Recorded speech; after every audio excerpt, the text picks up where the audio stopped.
सनातन धर्म में कोई भी पूजन अनुष्ठान मंत्रों के बिना पूर्ण नहीं होता है।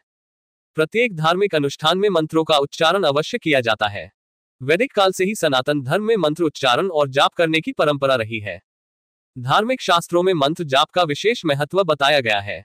धार्मिक महत्व के साथ ही मंत्र जाप के कई वैज्ञानिक लाभ भी बताए गए हैं।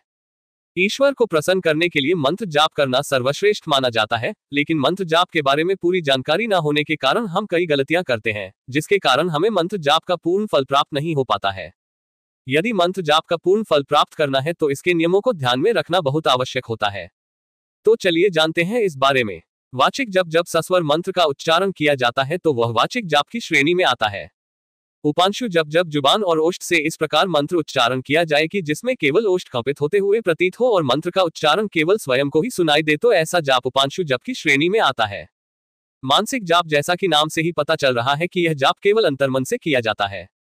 इस तरह जाप करने के लिए सुखासन या पद्मासन में ध्यान मुद्रा लगाई जाती है। मंत्र जाप से पहले शुद्धि आवश्यक है, इसलिए दैनिक क्रिया से निवृत्त होने और स्नानादि करने के पश्चात ही जाप करना चाहिए।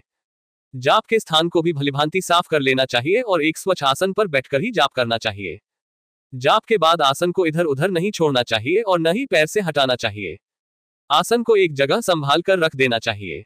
मंत्र जाप के लिए कुश का आसन उत्तम माना जाता है, क्योंकि कुश ऊष्मा का सुचालक है, जिससे मंत्र जाप करते समय ऊर्जा हमारे शरीर में समाहित होती है। साधारण रूप से जाप करने के लिए तुलसी की माला उत्तम रहती है, लेकिन यदि किसी कार्य सिद्धि के लिए जाप किया जाए तो उक्त देवी देवता के अनुसार ही माला लेनी चाहिए। जैसे भगवान शिव के लिए रुद्राक्ष, तो लक्ष्मी जी के लिए स्फटिक या कमलगट्टे की माला श्रेष्ठ मानी जाती है। मंत्र जाप करने के लिए एक शांत स्थान को चुनना चाहिए ताकि जाप में किसी प्रकार की कोई बाधा न पड़े और ध्यान न भटके।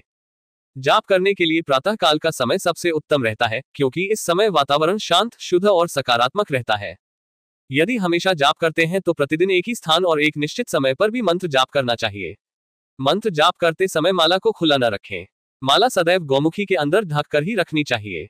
जाप की माला खरीदते समय भलीभांति देख ले कि उसमें 108 मनके होने चाहिए और हर मनके के बीच में एक गांठ लगी होनी चाहिए, ताकि जाप करते समय संख्या में कोई त्रुटि न हो। जिस देवी देवता का जाप कर रहे हैं उनकी छवि को मन में रखकर जाप करना चाहिए और नित्य कम से कम एक माला का जाप पूर्ण अवश्य करना चाहिए।